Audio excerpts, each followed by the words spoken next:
But I can't see any president I have as a good guy. I love Obama. The symbol of Obama is up my house. He's a black man. He became president, and he did more drone bombings than any other U.S. president before him. He and Hillary Clinton disturbed a country called Libya, in which you used to have a free house, free education, free, and now it's not free anymore. And there are people who look like me that aren't free. So as much as I love my republic, you know, it was a very repressive dictatorship. I hear what you're saying. We're living under one now. We ain't storming the fucking White House. It was not. You know what? There's ICE walking down American neighborhoods. Okay, if you think that's the same as Libya, I didn't say the same. I said repressive. But let's have some perspective. Emails came out. The email said essentially we were doing it for the French. Like, how long do the French get to live off Haiti, Libya, West Africa? How long before you got to ante up what's in the Louvre? The French are still living off Haiti? Oh, yeah. Well, why can't they fix it then? Why can't Haitians fix it? No, the French. If the French are still involved. There's no interest in color. Don't you read France Fanon? Do you read Wretched of the Earth? You dated enough black women to know this. You know that. Yeah, I mean, the French. You got to tell them at night. The French pulled out of Haiti like in 1806. No, what I'm saying though is Haiti has been punished since 1806. Yes. Frederick Douglass wrote about this too, for being an example that you can without colonizers. And to end colonization is going to take some form of violence. I think anyone who threatens colonies or the colonists are crushed. So whether Gaddafi was ultimately, in my eyes, good or bad, I mean, the people who are better than what they have now. The people who have been repressing the people in Haiti for a very long time are not French. Shit, me. They're other Haitians. Bill Maher recently hosted rapper Mike Bigga on his show, and the moment the cameras turned on, the entire tone shifted instantly. Maher stepped in with his trademark sharp humor, while Mike brought his bold and unapologetic honesty that never waits for anyone's approval. What followed wasn't just a simple discussion. It became a full-blown collision of perspectives. Their exchange turned into a clash of beliefs, politics, and social tension that felt like... Because we're just picking sides right now, and George Carlin said years ago, you know, it's a club and you ain't in it. What we're doing is picking members of the club who are going to fly on a jet together afterwards, whether they're Democrat or Republican. They're buddy-buddy. They went to Harvard, they went to Yale, they went to Morehouse, they went to Howard together. They're still going to be friends after. The bourgeoisie and up, that class is going to be okay. But we, the working class, the people got to wear shit like this to work every day, we're going to get over in this. And people who wear shit like this every day usually do this and say yes, sir, and no, sir. So for me, I would rather our soldiers be strictly adherent to the United States Constitution and not follow any order that's unconstitutional. Again, you're asking, the military is just different. I'm sorry. You're asking kids who probably don't know anything about the Constitution to make that decision. Well, we got to fix that too, Bill. Like I know, but we haven't fixed it. But right now we have it. Schoolhouse Rock on Saturday. Sparks shooting across the studio. The atmosphere was intense, charged, and impossible to ignore. What happened next wasn't just heated. It was electrifying, setting the stage for a moment viewers won't soon forget. For some background, a group of 6 Democratic lawmakers, who are also military veterans with intelligence experience, made a controversial claim that U.S. soldiers could legally refuse proposed military action involving Venezuela. Mike, whose direct orders from their commanders, jumped on this point, arguing that service... We got to do something, brother. We can't just have an ignorant proletariat. I know, but you'd be okay if they did that with Obama, because he blew up some... Yeah, I don't give a fuck. He blew up some wedding parties. I was going to hold, so I wasn't going to talk about this, right? We killed Gaddafi. We knocked him off the motherfucking face. Absolutely. Right? Yeah. Right? You're like, absolutely. But as a black person, I saw slavery return to Libya. I saw a man who was willing to help black people in their plight and their struggle by giving billions, ignored. I saw someone who wanted to unite Africa under one currency and have a potentially United States of Africa. And I know how dangerous that is to Europe and the United States. I saw that crushed. And as an American, I had to shut up, go with the Republic. But that's something, if I ever had a chance to talk to Obama, I'd really say. So you see Gaddafi good guy? I see Gaddafi has been not as bad as they said. But I can't see any president I have as a good guy. I love Obama. The symbol of Obama is up my house. He's a black man. He became president, and he did more drone bombings than any other U.S. president before him. Jumped on this point, arguing that service members should have the moral right to decide which orders they follow. Maher, however, strongly disagreed, saying it's unrealistic and risky to expect young, relatively inexperienced recruits to make complex ethical decisions in the heat of military operations. That disagreement created the tension that led to an even larger clash between them. He and Hillary Clinton disturbed a country called Libya, in which you used to have a free house, free education, free, and now it's not free anymore. And there are people who look like me that aren't free. So as much as I love my republic, it was a very repressive dictatorship. I hear what you're saying. We're living under one now. We ain't storming the fucking White House. It was not. You know what? There's ICE walking down American neighborhoods. Okay, if you think that's the same as Libya, I didn't say the same. I said it's repressive. But let's have some perspective. All right. I'm enjoying this. Because it's very. Before y'all go smoke. I'm enjoying this. I really like this. It's very easy to lose. And when the emails came out, the emails said essentially we were doing it for the French. Like, how long do the French get the off Haiti, Libya, West Africa? How long before you got to ante up what's in the Louvre? The French are still living off Haiti? Oh, yeah. Well, why can't they fix it then? Why can't Haitians fix it? No, the French. If the French are so involved. There's no interest in don't you read France Fanon? Did you read Wretched of the Earth? You could practically feel the tension rise the moment Maher and Mike Biga found themselves clashing over the subject of Gaddafi. He's a figure who still sparks intense debate. Some people view him as a leader who pushed his country forward, while others describe him as a harsh and authoritarian ruler.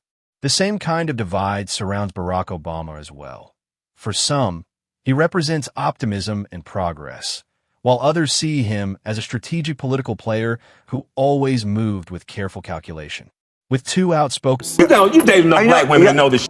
You know that. Yeah, I mean, you got to tell them at night. The French pulled out of Haiti like in 1806. No, what I'm saying, though, is Haiti has been punished since 1806. Yes. Frederick Douglass wrote about this, too, for being an example that you can without colonizers. And to end colonization is going to take some form of violence. I think anyone who threatens colonies or the colonists are crushed. So whether Gaddafi was ultimately, in my eyes, good or bad, I mean, the people who are better than what they have now. The people who have been repressing the people in Haiti for a very long time are not French. Shitting me. They're other Haitians. You don't really. They're Haitians that are put into Papa place. Doc Duvalier let's not French. act like we don't put dictators into place. Okay, but they're not come to French. power. Yeah, I'm about to say, we help them come to power. They're not French. They're not Americans.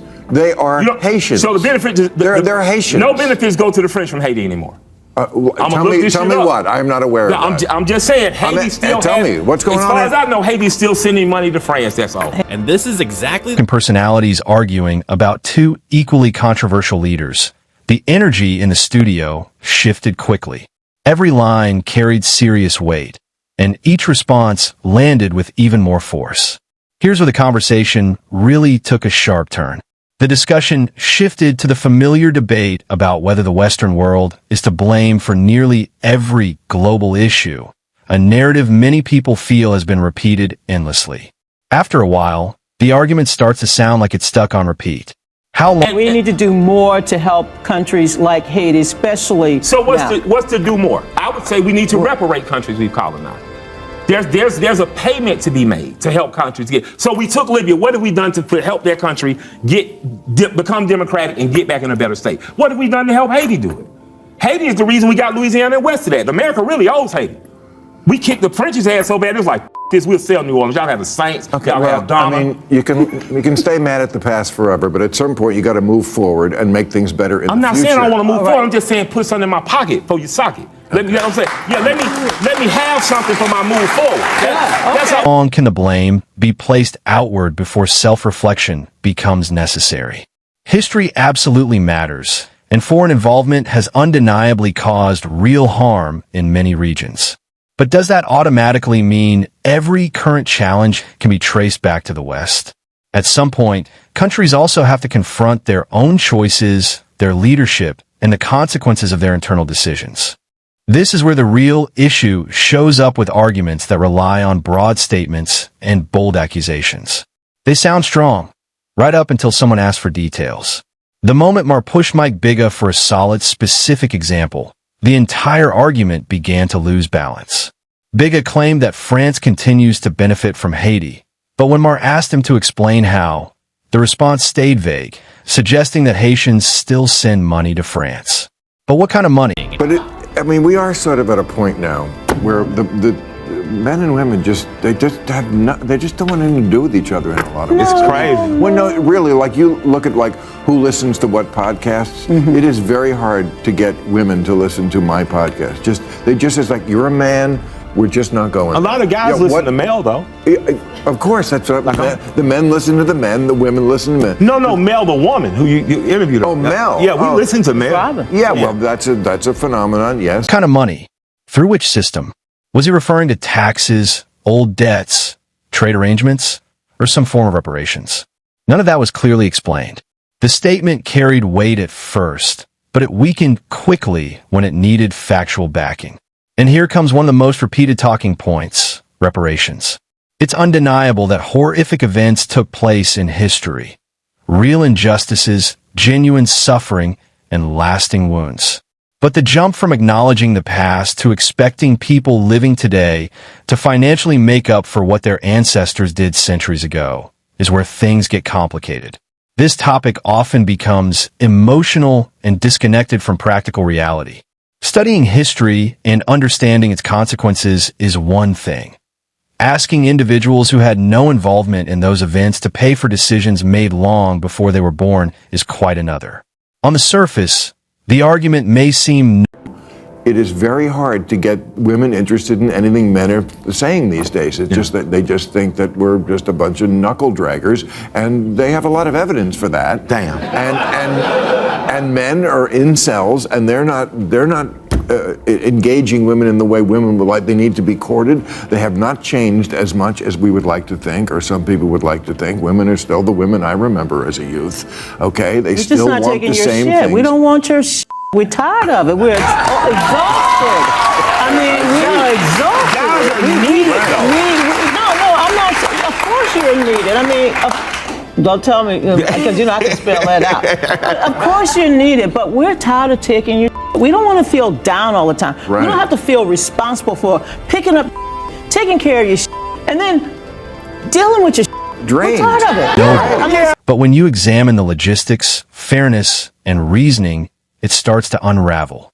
Despite this, the idea keeps coming back, promoted as a solution to every societal problem, when in truth, it often fuels division rather than providing answers. Political differences have increasingly become the dividing line in everyday life. People with opposing beliefs no longer just disagree. They often avoid each other entirely.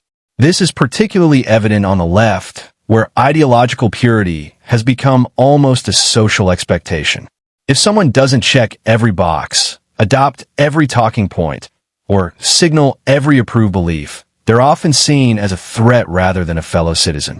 Consider the story Maher shared about a woman who ended her entire marriage because her partner didn't have a strong opinion on Black Lives Matter. He wasn't a... Dude, guys are changing the tires. Guys are raking the yard. Guys are doing what they're supposed... Like, guy shit may not come up on a daily basis. It may not be picking the kids up from school doing the laundry every day, right? But when the door gets kicked in at 3 in the morning, that the shotgun, it better be a guy. You know what I mean? Like, so I'm just... There is... Right. What I think is that... We have some use. Yeah, some use. You know what I mean? If we pick up heavy shit. We have some use. But women can pick up heavy too, you know that. No. I bring my own trash out. I rake my own damn leaves. No, for real. Yeah, having a glass of wine, I can do any damn thing. You got No. You said for some player shit. Listen, I'm gonna tell you the guy I admire. Opposed. He wasn't hostile. He simply didn't have a prepared statement. Yet that was enough to end a relationship that was meant to last a lifetime. It highlights just how extreme things have become. Political identity now often overshadows personal identity, and compatibility isn't measured by character or kindness, but by whether someone passes an ideological test. When politics outweighs human connection, everything, from friendships to marriages, starts to crumble. Our TV shows, movies, sitcoms, and online skits keep recycling the same tired stereotypes over and over. The dad who can't manage simple tasks, the boyfriend who's clueless, the husband portrayed as a lovable fool who constantly needs correcting. When these caricatures are repeated enough, they start to feel like reality, and men absorb that pressure deeply. Some shrink themselves, afraid of being seen as controlling or outdated. Others navigate relationships uncertain of their role, while many retreat entirely, believing that masculinity itself is something to apologize for. This is why there's a growing conversation about returning to a healthier form of masculinity, not the aggressive, toxic version people argue about, but a balanced, authentic masculinity. One that leads with steadiness, protects without controlling, and supports without seeking praise.